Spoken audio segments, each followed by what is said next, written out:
রবিবার থেকে শুরু ত্রিপুরা ফুটবল অ্যাসোসিয়েশন পরিচালিত C division league football tournament. এবারের প্রতিযোগিতায় মোট 16টি দল অংশগ্রহণ করেছে। ইতিমধ্যে প্রত্যেকটি দল তাদের অনুশীলন শুরু করে দিয়েছে। পাশাপাশি বিভিন্ন দলের জার্সি প্রকাশ চলছে। কৃষ্ণনগর এলাকার ঐতিহ্যবাহী ক্লাব ইউনাইটেড বিএসটি রবিবার এক সাংবাদিক সম্মেলনের মধ্য দিয়ে তাদের জার্সি প্রকাশ করে।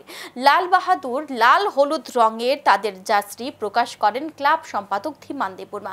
সভাপতি গৌতম ঘোষ, সাথে ছিলেন প্রাক্তন ক্রিকেটার তথা ক্লাব সদস্য সঞ্জয় বোস, গৌতম দেববর্মা সহ অন্যান্যরা। মোট 18 জন খেলোয়াড়কে নিয়ে ইতিমধ্যে তাদের প্রস্তুতি শুরু হয়ে গেছে।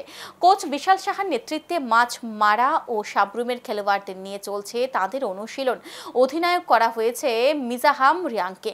জার্সি প্রকাশের পর ক্লাব সভাপতি গৌতম ঘোষ জানান, ত্রিপুরা ফুটবল অ্যাসোসিয়েশনের ডাকে সাড়া দিয়ে রাজ্য থেকে উদীয়মান খেলোয়াড়দের তুলে আনার লক্ষ্যে তাদের দল গঠন করা হয়েছে। রাজ্যের প্রত্যন্ত এলাকার খেলোয়াড় যারা নিজেদের প্রতিভা তুলে ধরতে পারছে না তাদেরকে জায়গা করে দিতে তাদের দলে নেওয়া হয়েছে এবং তারা ভালো খেলা প্রদর্শন করবে বলে আশা ব্যক্ত করেন তিনি। পাশাপাশি সুপার 4-এ দল যাবে বলেও আশা প্রকাশ করেন তিনি।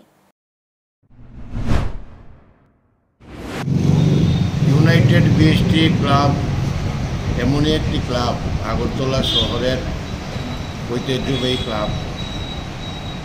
খেলাধুলায়, সামাজিক কাজকর্মে এবং বিভিন্ন আচার অনুষ্ঠানে, বিশেষ করে দুর্গাপূজা এবং আমাদের ঐতিহ্যবাহী কালী পুজো, এগুলিতে আমরা অন্যান্য ক্লাবের সঙ্গে পাল্লা দিয়ে আমরা প্রতিষ্ঠিত।